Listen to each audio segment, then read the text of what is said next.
Today we welcome back Lori Holt of BMI Bonnet, and we are going to be learning how to create the first block in her next sew along, Cozy Christmas. So welcome, Lori. Hi, Cindy. Well, I'm so excited about the sew along because it involves Christmas, and you've designed this beautiful new Christmas fabric. Thank you. I'm excited about it. Tell me your inspiration behind this collection. Vintage Christmas. And you're known for all your vintage inspired quilts and patterns, and you can see all the different colors lined up. It looks beautiful together. I like to use happy colors in my fabrics. And we also have this fat 8 panel, so tell them a little bit Yes, about this. for this line I've designed another fat 8 panel so that when you buy a yard of fabric, you can see that there's 4 fat 8s on one side, then you flip it over and there's 4 different fat 8s on the other side. So with 1 yard, you get 4 fat 8s, and then this is just one colorway. We have 2 more colorways. So we have several more prints to add to the line by using the fat 8 panels. And it's just kind of essential when you're working on your quilts that you're going to use a lot of different fabrics. I like a big variety in my quilts. And another couple of fun things that are new, same time as your Cozy Christmas fabric, is you came out with your own mats. That's right. And there are 3 different sizes, and each of them are reversible. So this green is a small size, and on the back there's aqua. We have pink, a medium size, on the back is red, and then we have a large mat, which is your dark mint. Yeah, the dark mint on one side and denim on the other side. So I love that you have your happy colors, and they're going to be really fun to cut on. Another thing that's been out for a little while, and I think is another essential tool, is your design boards, and they're really helpful when you're working on applique. Right, I've used them for years, and I'll continue using them, and I just keep making stacks and stacks of them. And I use them all the time, and I love that you have a large and a small size and many different colors, so that's great. We'll be using both sizes for the blocks in this sew along, because we'll use the small size for when we're doing the 6-inch blocks for the applique, and then when we make the 12-inch blocks, we'll use the larger size to lay out those blocks. Okay, so let's get started on this Cozy Christmas quilt block. And the first thing you're going to need is to download this free pattern from our website. This was designed by Lori, has all the iconic things of Christmas.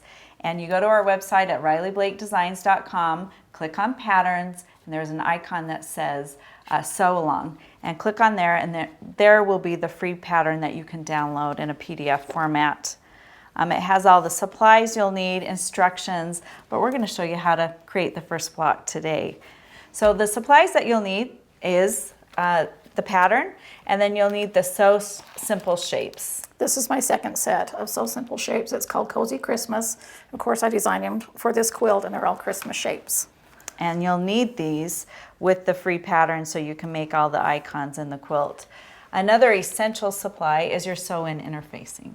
Yes, this is a new product that I developed with Riley Blake Designs and Pellon. It's a little bit thicker. It's still lightweight Pellon, but it's a little bit thicker than what we used for my last sew along in my bloom, and it helps to keep your shapes, the edges, shape them a little bit smoother. And you're going to need that for this method of applique. Yeah. Another nice tool to have is this Seam Sew Easy, and it's kind of a seam guide that you put on your machine, and that's just a handy tool to have on your machine. That will help when we're piecing our blocks after the applique. Yes, absolutely. And I really am excited to talk about these mason jars that have Lori's buttons in them, and she designed them, and they look like a mason jar full of candy, don't they? And they have all the wonderful happy colors that Lori likes to use, and we will be using several of the buttons in this sew along. And this is the first of a set that she's creating. You're also going to need these rulers, and tell me how we're going to use those. Okay, so the 6.5-inch square up ruler we'll need for when we do the applique, and then we'll add piecing around the applique, and then we'll need the 12.5-inch ruler for that. To square it up. Okay, Yes. Great. Another couple supplies that you're going to need is bias tape maker. This is a 1/2 inch and a 1/4 inch. Today we're going to be using the 1/2 inch, but you will want to have the 1/4 inch as well. We use the 1/4 inch for the handle in the Cocoa Cup block. And they're just a great tool Yes. to have in your sewing room. This is another essential tool. It's a Clover Turner, and Lori's going to show you how to use this today. That's essential. I use this to get all my shapes looking how they're supposed to. A mechanical pencil, you've got this friction pen, and then you've got several of these Aurifil thread boxes. Lori, tell us about those. Yes, these are 3 of my thread collections, and you can use 1 or 2 or all 3 if you want to. This is my Happy Colors, and I use these for piecing the blocks and also for machine applique, or hand applique, either one, but it has matching colors, so you always want to match your applique pieces. So that's what I use the Happy Colors for. It's 50 weight, 100% cotton. And then I've got my Aurifloss here and my hand quilting thread by Bee in My Bonnet. These are the same colors, and they match Cozy Christmas, and they are used for the embroidery in several of the blocks. But the Aurifloss is 6 strands, and the hand quilting is just 1 strand, but it's about the thickness of 3 strands. So you could choose one or the other. This is a great hand quilting weight, but I have embroidered with it before. Aurifloss, I always embroider with. So it's your choice, whichever you'd like to do, but they do match the fabrics. Okay, before we get started, Lori, tell me what's going to be happening every Monday.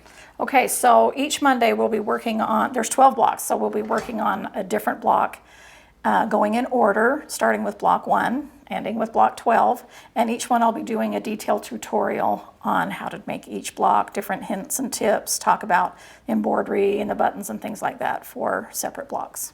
We'll be starting on August 15th and end sometime mid-November. Yes. And you can hop in anytime, but we'd love you to start with us on this first block. That's right. By finishing mid-November, you have time to finish your quilt and enjoy it for Christmas. And we're going to get started on the first block, this Christmas bell. So tell us how Okay, I'm going to show you how to do just the applique part using my So Simple shapes. So this will finish into a 6-inch block inside of the 12-inch block with the piecing around it when we're finished. But today we're going to talk about the applique. So the first thing you need to do is cut and mark your pieces. So what I have is Pellon to go with my square of fabric, my 5-inch square of fabric.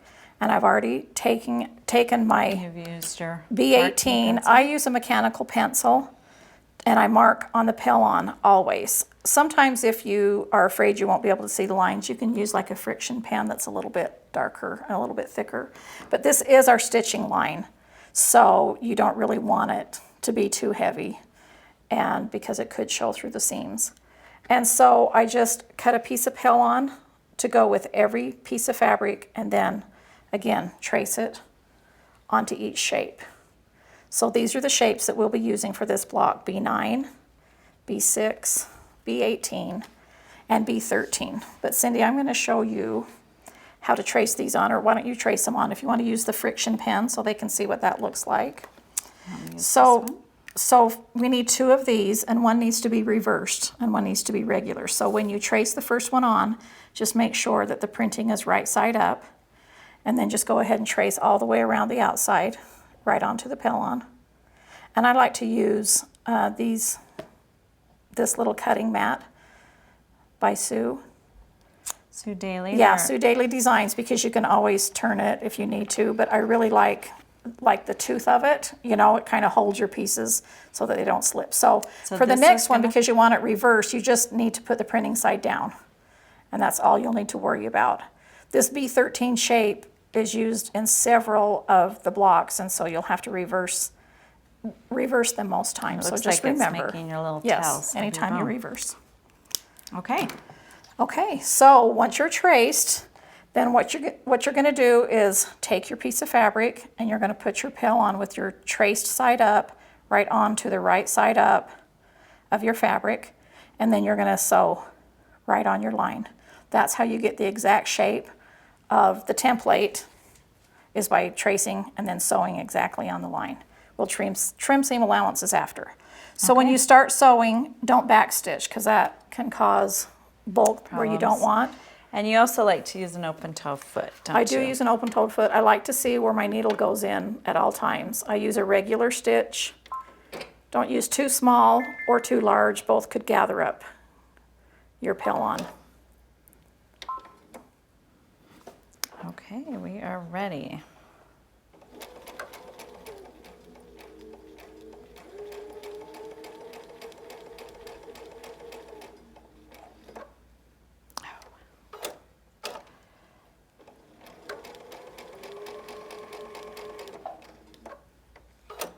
Now when you're sewing on curves, you'll probably have to lift up your presser foot and pivot a little bit as you go along, just depending on how This deep the one's curve is. kind of a slight curve, so Yeah, I think so as it's I'm not too going much. slow. But I can tell this ending curve. Yeah, you're definitely going to have to pivot that.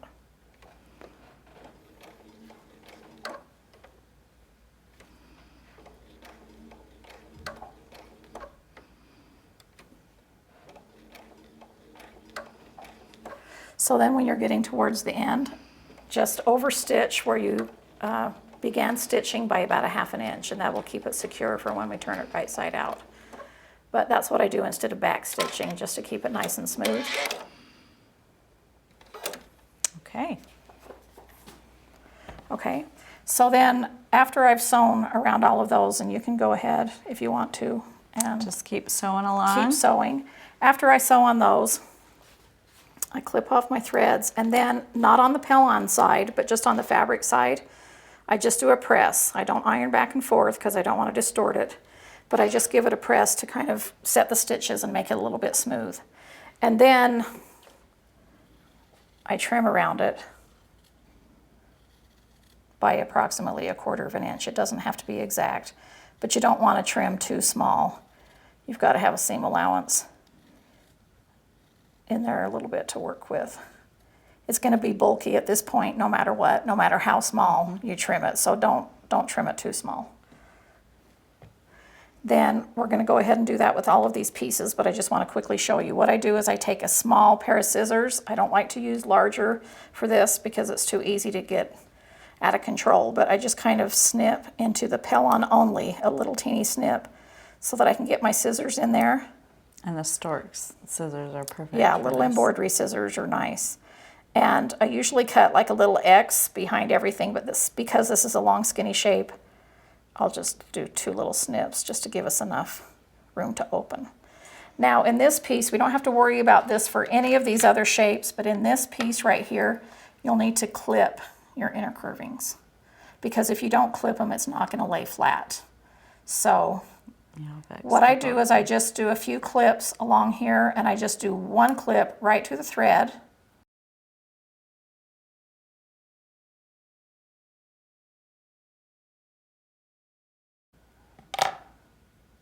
So not very much clipping. So on a piece like this, everybody's like, now how are you going to turn that inside out because it's so small? But what I usually do is 1/2 of it at a time.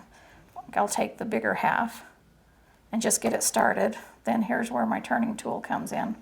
And I'm just pushing gently on the fabric, not on the pell-on. You never push on the pell-on just because you can poke a hole through it. We want it lightweight to keep our blocks not too bulky.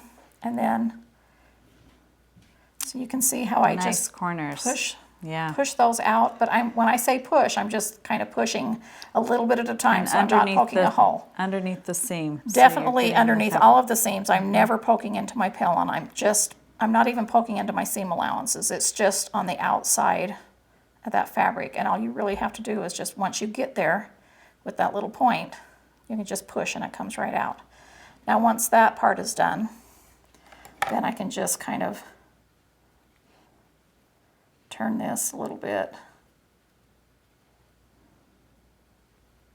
to where it looks like that, and then again I just use this to kind of be a little bit smaller finger and get in there for those tiny pieces. And take your time in this. Don't, it doesn't take forever, but it only takes a second to ruin it if you poke too hard. So you want to just take your time and see as you go along, so you've got this little nice shape like that. Yes, perfect. Is that easy to see? So because this is so narrow and we have this opening right here, you can see pell-on both sides. But what you're going to do is I just kind of roll it between my fingers so I've pulled out, I can see my threads stitching, the seam allowances, and I'll just press like 1/2 of it at a time. So I'll just take my iron and just use the tip of it and just press right there.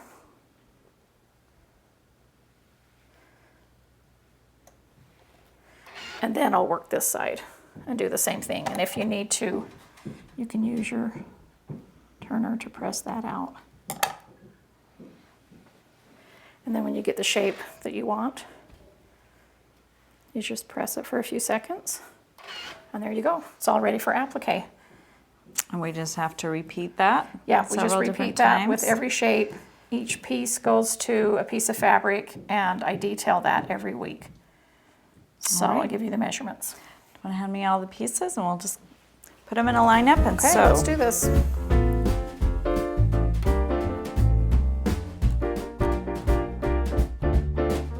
Now that we've sewn all of our shapes for this block, I just wanted to show you what it looked like. We used a darker thread so you could see the outline, but normally you'd use a coordinating thread, or you even Just use white, white. just a neutral, yeah.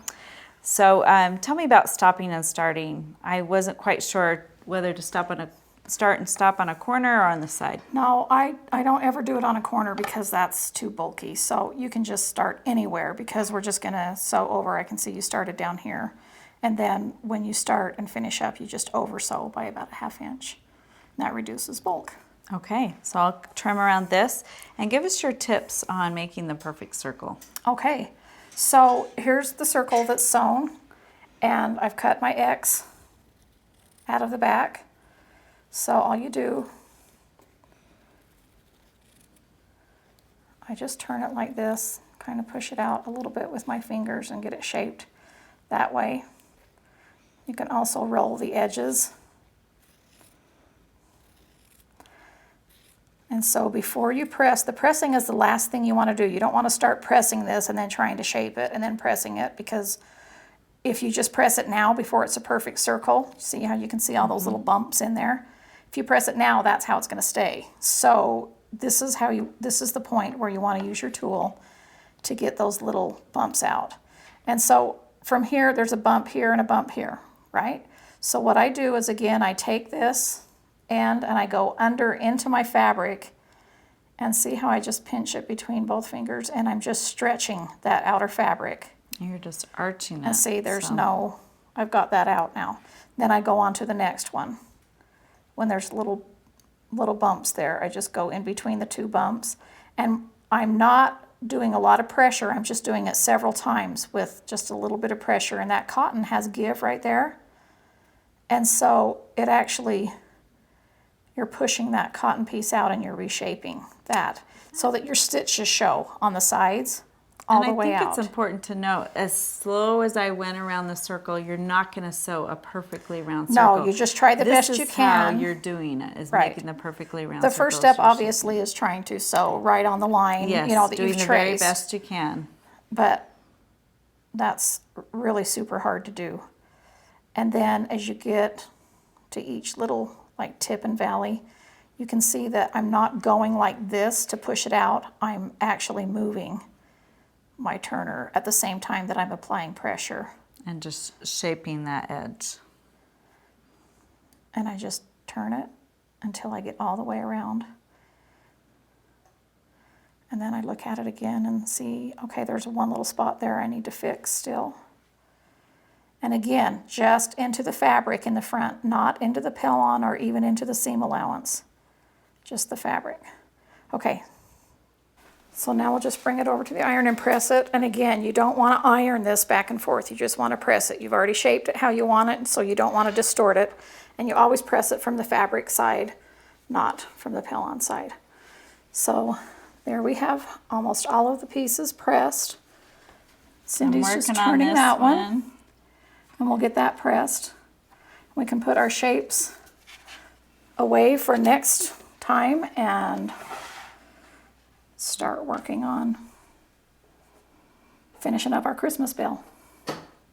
So you just work that corner.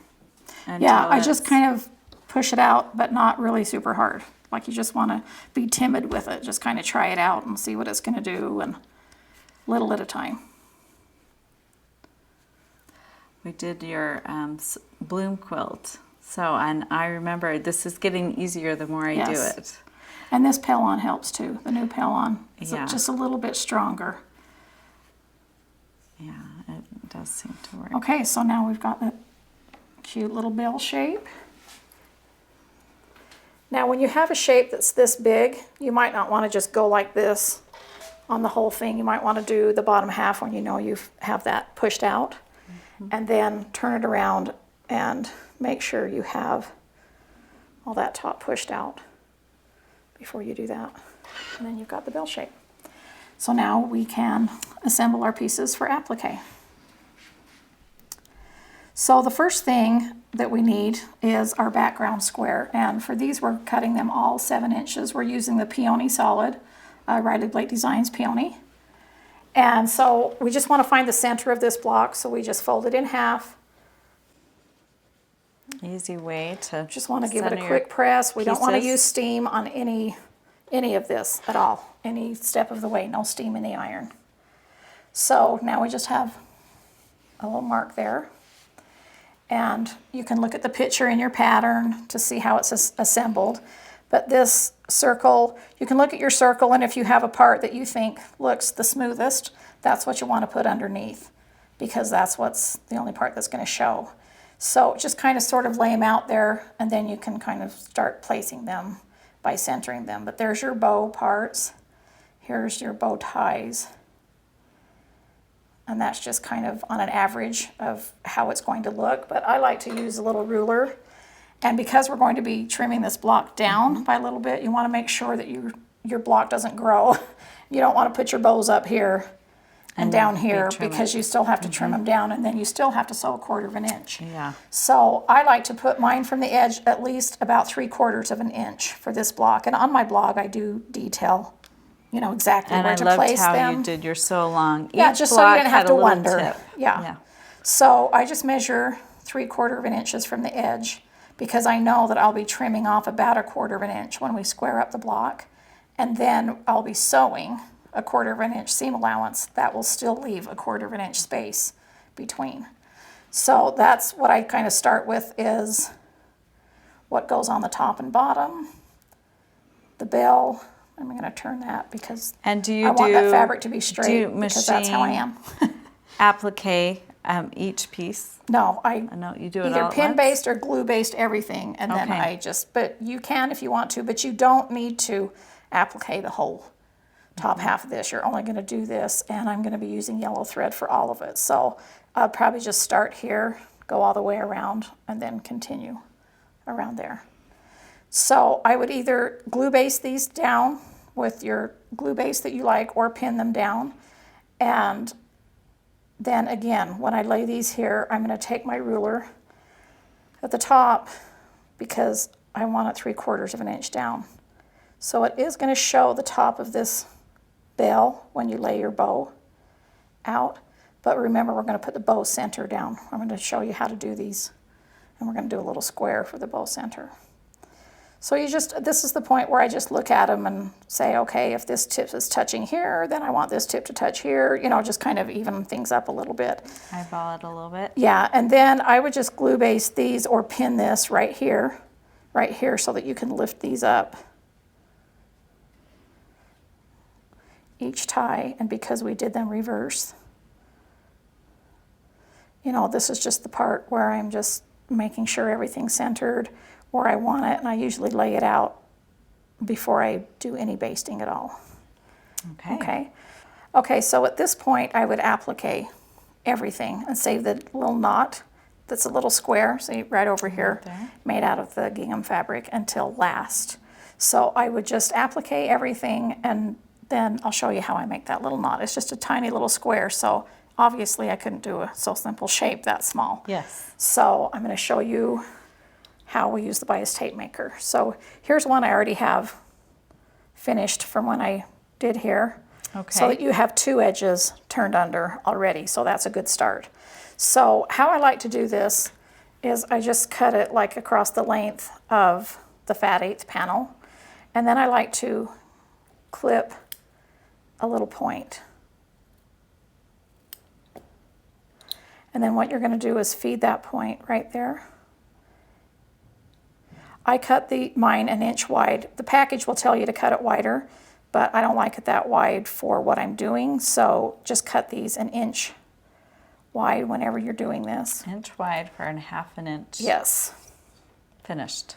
And I'll say that on my blog, but when you cut a point, that helps to push it through. And if you have a hard time getting it through, see how you can see that there's all the scissors don't fit. Let's grab a pin. You can kind of take that, goes all the way through to push it through. So I can just pull it through a little bit, and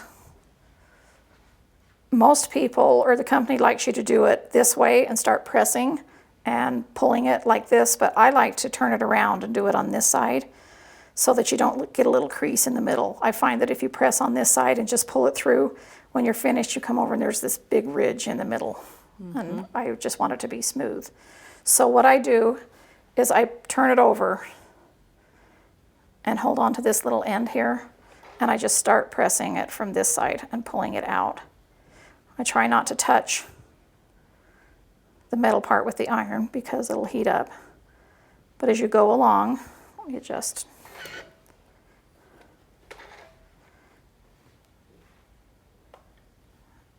and then I just keep my fabric straight.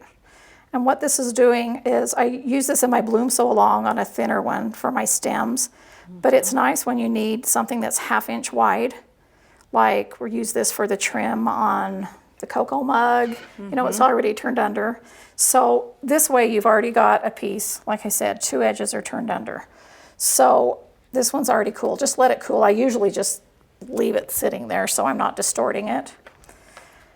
But I cut about 1.5 inches, 1.25 inches, you know, off of that. And then I'll take this, now that I have 2 edges folded under, I'll take this and just press it, turn it under like about 1/4 inch, and press that under. So now I've got 3. It's just really small, isn't it? So now I've got 3 pieces. And so then I'll just take a pin. After this is all appliqued, let's just do it on this, just kind of pretend that it's not on here yet.